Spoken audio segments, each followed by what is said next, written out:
The little boy was reported missing Friday afternoon when his mom, Julia Hudson, came home to find him gone and her mother, Darnell Donnerson, and brother, Jason Hudson, shot to death. The Grammy for Best R&B Album goes to Jennifer Hudson. The album sold over 1 million copies worldwide, and her second album, as Justin said, was also certified gold in the United States. She lost her mother, her brother, and her 7-year-old nephew in one of the most horrific tragedies to ever strike a Hollywood star.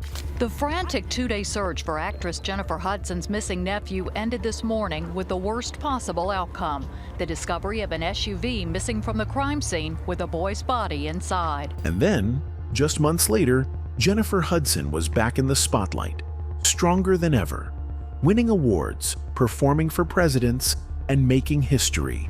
Oh, say, can you see? But what if the story everyone told us about her comeback was never the real story? What if her rise to fame came at a cost so dark, even she doesn't like to talk about it out loud? Clive, we're here on Grammy Live right now on Grammy.com. Jennifer Hudson and Clive Davis himself. Sir, first of all, congratulations. I mean, thanks so much. It's an exciting night. It's so exciting. You know, it's just memorable, you know. Today, we're exposing the part of Jennifer Hudson's success Hollywood doesn't want you to remember, because when you line up the dates, the deals, the people involved, it all becomes harder and harder to ignore. Jennifer Hudson may have had one of the most meteoric rises in the entertainment industry, but it didn't come without a chilling cost. In 2008, a horrific tragedy struck her life when her mother, brother, and young nephew were brutally unalived. For most, this unimaginable loss would be enough to retreat from the public eye forever. Yet for Jennifer, it seemed only to propel her further into fame. And now, the Grammy for Best R&B Album goes to Jennifer Hudson. But it was Jennifer's response to this tragedy that shocked everyone. She did the unthinkable. She publicly forgave William Balfour, the man convicted of unaliving her family. This decision only fueled the rumors swirling around her career and its true cost. And Cat Williams, known for speaking his mind about Hollywood's dark secrets, believes there's more to Jennifer's rise than meets the eye. Is it possible that Jennifer, like other stars, had to make a sacrifice to achieve her success? Jennifer Hudson's life changed when she entered American Idol in 2004. Though she didn't win, the exposure she gained catapulted her career. Soon after, she was cast in Dreamgirls, a role that won her an Academy Award and instantly made her a household name. But the stardom didn't stop there. Jennifer's vocal talent earned her both a Grammy and a place among Hollywood's elite. Behind the glamorous performances and awards, though, whispers began to emerge. Some fans noticed her success seemed almost too perfect, too fast, especially in an industry as brutal as Hollywood. Clive Davis, a powerful industry figure with connections to some of the biggest stars, took an interest in Jennifer early on. Davis had been a close mentor to Whitney Houston, and when Whitney passed away, it was Jennifer he tapped to perform a tribute at the Grammys. But the timing was strange. Jennifer's tribute came just hours after Whitney's death. Some wondered, why her? As Jennifer's career rose, so did the conspiracy theories. In October 2008, Jennifer's world shattered. On October 24, 2008, the serene neighborhood of Inglewood on Chicago's South Side was shattered by the discovery of 3 heinous unalivements. The victims were Jennifer Hudson's mother, Darnell Donnerson, her brother, Jason Hudson, and her nephew, Julian King. Darnell Donnerson and Jason Hudson were found shot to death inside their home. The body of 7-year-old Julian King was found 3 days later on October 27th in an abandoned vehicle. he had also been shot. The discovery of these crimes was initiated by Hudson's sister, Julia Hudson, who found the bodies of their mother and brother. Realizing that her son Julian was missing, an Amber Alert was issued, sparking a widespread search. Unfortunately, this search ended in tragedy with the discovery of Julian's body, adding another layer of grief to the already devastated Hudson family. What did you see that made you feel like something was off? He went to jail right after 8th grade. He told you that he was going to kill your family. My grandmother, my mother. As the world mourned her loss, Jennifer kept her silence. But behind those grieving eyes, many believe there was a darker story, one that ties back to one of the most powerful men in the music industry, Clive Davis. He means everything to me. He is like music. He's such a legend and a genius, and I'm just honored to be here with him. Clive Davis is often seen as the kingmaker in Hollywood, a man with the power to make or break careers. But with that power comes dark whispers of manipulation, control, and, as some allege, unspeakable demands. A man I consider to be my industry father, a visionary executive, a great man of music. Please, Mr. Clive Davis. Davis's connections to Whitney Houston are well documented. He was the man behind her rise to stardom, and also the man who some believe played a role in her tragic decline. Whitney Houston's life ended in a hotel room bathtub, under circumstances that still raise eyebrows to this day. Many believe that Davis knew far more about her death than he let on. So, when it came to Jennifer Hudson's rise, there were questions. Did Hudson become his next project? And did she have to make the ultimate sacrifice to secure her place in Hollywood's upper echelon? Working with the Queen of Soul, Aretha Franklin, I was always said, well, can Whitney compare with Aretha? They're all-timers, and Jennifer definitely has that potential. Now, let's take a deeper look at the infamous Hollywood sacrifice theory. Conspiracy theorists have long argued that the entertainment industry is rife with occult practices, where artists are forced to give up someone they love or a piece of their soul to achieve success. Jennifer Hudson's case seems to fit the pattern. She lost her family in a triple homicide, something almost unheard of for a star at her level. What's even more chilling is how quickly her career skyrocketed afterward.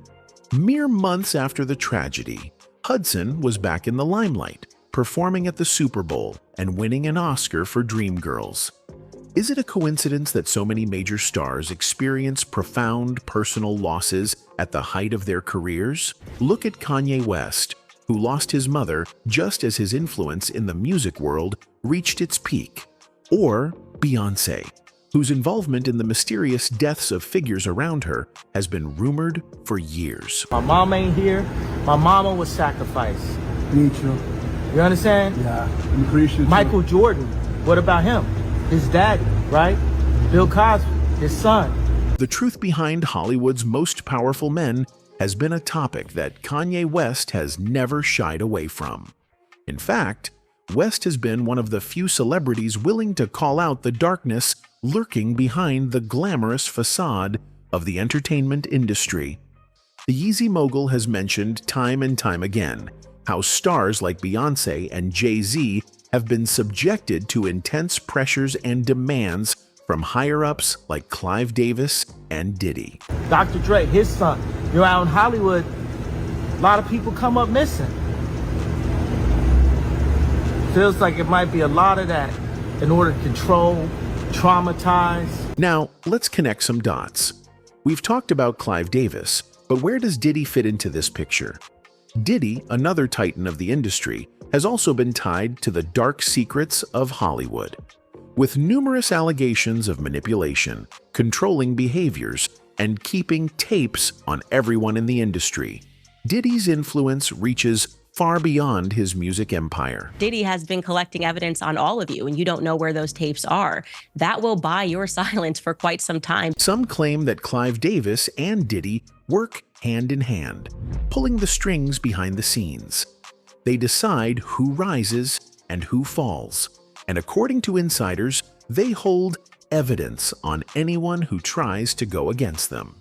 In any case, Jennifer Hudson has remained relatively quiet about the loss of her family over the years, focusing instead on her career and her performances. But recent interviews have shown glimpses of the trauma she still carries. I always love to leave you on a high note, and I don't do that well with crime, but I'm gonna say it anyway.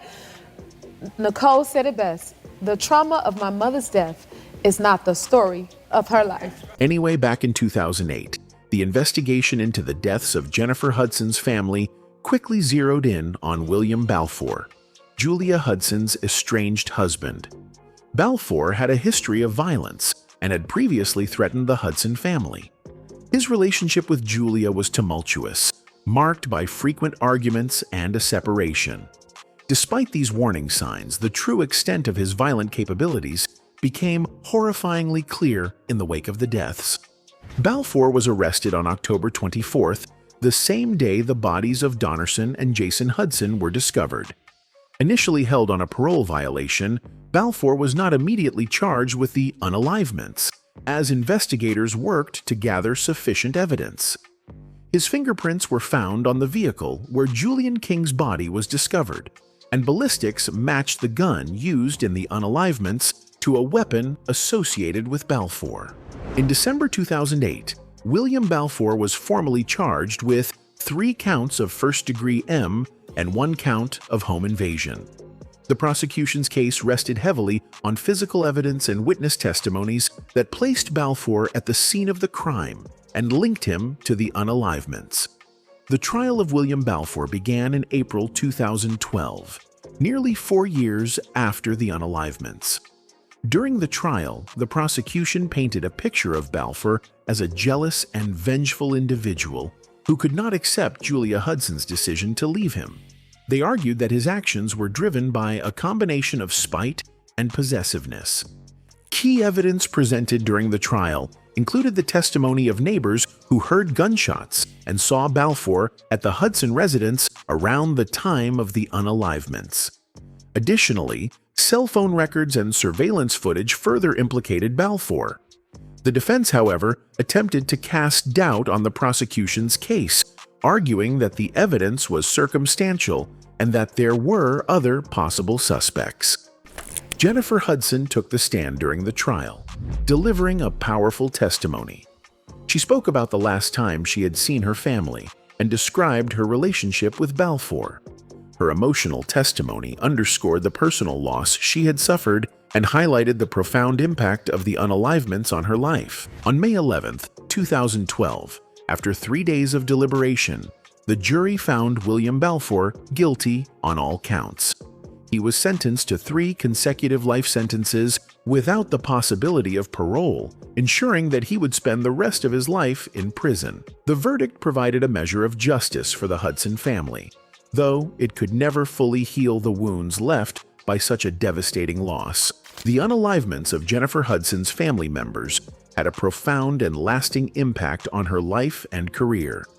At the time of the tragedy, Hudson was at the height of her success, having recently won an Academy Award for her role in Dreamgirls and achieving critical acclaim as a singer. The sudden and violent loss of her loved ones was a shock that reverberated through her personal and professional life. In the immediate aftermath, Hudson took a step back from the public eye, canceling appearances and postponing projects. Her grief was palpable, and the media coverage of the case added to the immense pressure she faced. However, Hudson's resilience and strength became apparent as she gradually returned to her career, channeling her pain into her music and performances. In 2009, Hudson made a powerful comeback at the Super Bowl 43, where she delivered a poignant rendition of the national anthem. This performance was seen as a testament to her enduring talent and resilience. Later that year, she released her second studio album, I Remember Me, which featured songs that reflected her journey through grief and healing. Hudson also established the Julian D. King Gift Foundation in honor of her nephew, Julian King. The foundation focuses on providing stability, support, and positive experiences for children of all backgrounds. aiming to ensure that Julian's memory lives on through acts of kindness and generosity. However, in 2016, Balfour broke his silence, granting a rare interview to ABC7's Chuck Goody from the confines of Pontiac Correctional Center in Illinois. You didn't understand why you would have been considered a suspect? No. For what? Everything that was said in trial about me making threats or anything like that, it was all new to me. The interview, conducted against the backdrop of Pontiac's imposing walls, provided a chilling glimpse into the mind of a convicted killer. Balfour maintained his innocence adamantly, denying any involvement in the deaths of Darnell Donnerson, Jason Hudson, and 7-year-old Julian King. He portrayed himself as a victim of a vast conspiracy, alleging that evidence was planted and witnesses lied to secure his conviction. Balfour's words, uttered from behind prison walls, offered a haunting insight into his mindset as he grappled with the enormity of the crimes he was accused of committing. "I didn't have anything to do with the case and don't know who had anything to do with the case," he asserted, his voice carrying a mixture of defiance and frustration. Despite facing life behind bars, he remained steadfast in his denial of guilt. Throughout the interview, Balfour's demeanor was strikingly calm, almost detached, as if he were recounting a mundane event rather than discussing the brutal unalivements of 3 innocent people. When asked about his whereabouts during the killings, he maintained his innocence, stating, "The case, as he puts it, was a triple M in Englewood in the home of his estranged wife, Julia, Hudson's sister." His words were devoid of emotion, offering no hint of remorse or regret. Balfour's refusal to accept responsibility for his actions was evident in his responses to Goody's probing questions. When asked about witnesses who claimed to have seen him with the unalivement weapon, he dismissed their accounts as lies. "Did you ever have the gun?" Goody asked pointedly. "Number not one time," Balfour replied, his tone unwavering. He portrayed himself as a victim of circumstance, a pawn in a larger conspiracy orchestrated to secure his conviction. As the interview progressed, Balfour's narrative became increasingly convoluted, filled with accusations and deflections aimed at discrediting the prosecution's case against him. He accused his ex-wife, Julia, and former friends of lying on the stand, painting himself as the true victim of their deceit. "You wanted her dead, didn't you?" Goody probed. "No, not at all," Balfour responded, his denial ringing hollow in the stark confines of the prison walls. Despite overwhelming evidence presented at trial, including cell phone records and gunshot residue, Balfour remained resolute in his assertion of innocence. He claimed that evidence was planted and witnesses coerced to secure his conviction, painting himself as the ultimate scapegoat in a vast conspiracy orchestrated to obscure the truth. One of the most chilling moments of the interview was when Balfour discussed Julian King, the innocent 7-year-old caught in the crossfire. Balfour speculated on the reasons behind the child's unalivement, suggesting he may have been caged to prevent identification. His callousness in discussing the tragic death of a young child was jarring, revealing a disturbing lack of empathy or remorse. Goody pressed Balfour on his decision not to testify at trial, a decision he attributed to his trial lawyer. "You could have overruled that," Goody pointed out. Balfour's refusal to provide further details on this matter added another layer of mystery to an already baffling case. Despite facing life in prison without parole, Balfour remained defiant, clinging to his assertion of innocence even as his appeals were repeatedly denied. A few years later, in 2019, Jennifer Hudson sat down for a new interview with British paper The Guardian. In it, the Oscar-winning star got frank about the 2008 unalivements of her mother, brother, and 7-year-old nephew at the hands of her sister Julia's estranged husband, William Balfour. Balfour was sentenced to 3 consecutive life sentences for the fatal shootings. Hudson, mother to 10-year-old son David, said that, despite her grief, she's focused on not letting the tragedy upend her own life. "Thank God," she told the paper. "I think I attribute that first to God. next to the fact that when you experience trauma, it comes and goes. It's always there, but it's a matter of how you deal with it. The former American Idol finalist added that her late loved ones would have wanted her to press forward and do what they would have wanted me to do. She said, "It would be worse to me not to press forward. I'm hearing my brother's voice say, 'Jenny, knock it off.' He would be angry at me for giving up. Or all the things that my mother instilled in us. She prepared us. She would say, 'You know, I'm not always going to be here, and I want you all to be able to make it.' She used to say, 'Without family, you have nothing,' which is why it's so important to take care of family. So if I'm doing that, I know I'm pleasing my mother. As for my nephew, that's where the Julian D. King Gift Foundation, her charity organization, comes from, because he was strong and very smart. So to live in a way that honors them is what presses you forward. Not to mention, thank God, that I have a child to live for." That's not to say that Hudson isn't still mourning. "Of course you still get sad," she shared. "But that's what I go back to. What would my mother say? What would she do?" She also remains close with her sister Julia, who lives nearby, in a house purchased by the singer and actress in their native Chicago. Hudson described her sibling as a school bus driver, who is a character. Hudson also shared that her late father, a Greyhound bus driver, fathered 27 children. While she hasn't met all of her siblings, she does know quite a few. "Oh yes," she said, 11 girls, 16 boys. I'm the youngest, or at least in the last 2 or 3, and it was always my dream, because I love family, to have a giant table with all my siblings. Just imagine the giant table.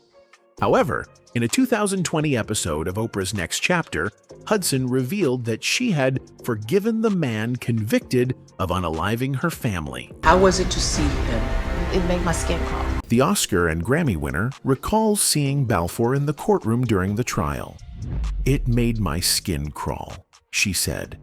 In the days that would follow, that negative energy would turn into a feeling of relief as he was convicted of 3 counts of first-degree M. Now that Balfour has been sentenced to 3 consecutive life sentences, Hudson says she forgives him. "For the most part, it's not his fault," said Hudson. "It's like what he was taught and how he was brought up. We tried to offer love. He was so far gone he couldn't even see that. He never had a chance." As for the impact of the unalivements 4 years later, Hudson says, "There's so many shocks involved in it. Like, who do I grieve for first, or who do I start with? Of course, I'm going to think of my mother because it's my mother. I think of her a lot. Next, I think of Julian or my brother. I have moments where it's bits and pieces." Hudson admitted she hasn't visited the gravesite of her slain family members since they were buried. "Now I want to go because I feel like we've accomplished this. We've done this. We got justice for you. I can't come back here empty-handed. I've come back with justice being served." However, this was weird for fans because most of them could not understand why she would be so quick to forgive and let go someone who unalived her family. You see, rumors of secret societies and occult practices have long plagued the entertainment industry. Hudson's rapid rise to fame and the tragic timing of her family's deaths have led some conspiracy theorists to link her to the so-called Illuminati, suggesting she made a sacrificial pact. They argue that her success came at the cost of her family's lives, pointing to the eerie alignment of events. I haven't been to the gravesite since we buried them. But now I want to go because I feel like, okay, we've accomplished this, we've done this. For context, following the death of her family members, Hudson took time away from the public eye to grieve and heal. Her return was marked by a deeply emotional performance of the national anthem at the 2009 Super Bowl, which was her first public appearance after the tragedy. This performance was not only a testament to her vocal prowess, but also to her resilience and ability to channel her emotions into her art. In 2008, Hudson released her self-titled debut album, which was met with critical and commercial success. The album featured hits like Spotlight, and earned her a Grammy Award for Best R&B Album. Jennifer Hudson.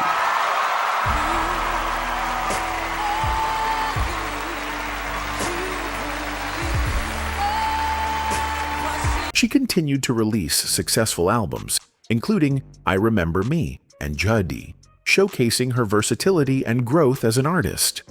Hudson's music often reflects her personal journey, with themes of love, loss, and empowerment.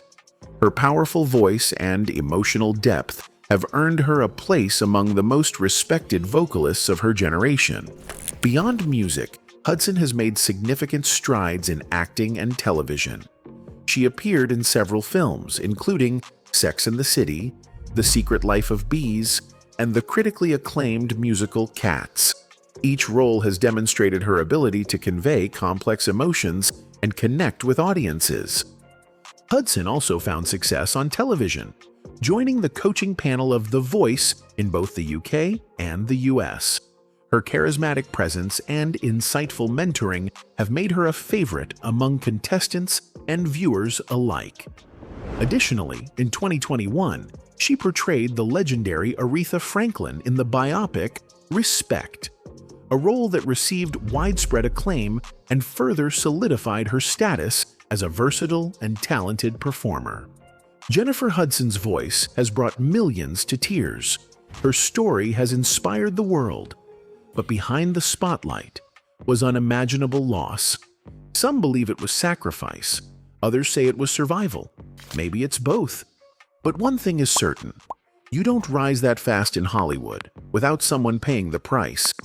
Anyway, that's it for this video, folks. Bye.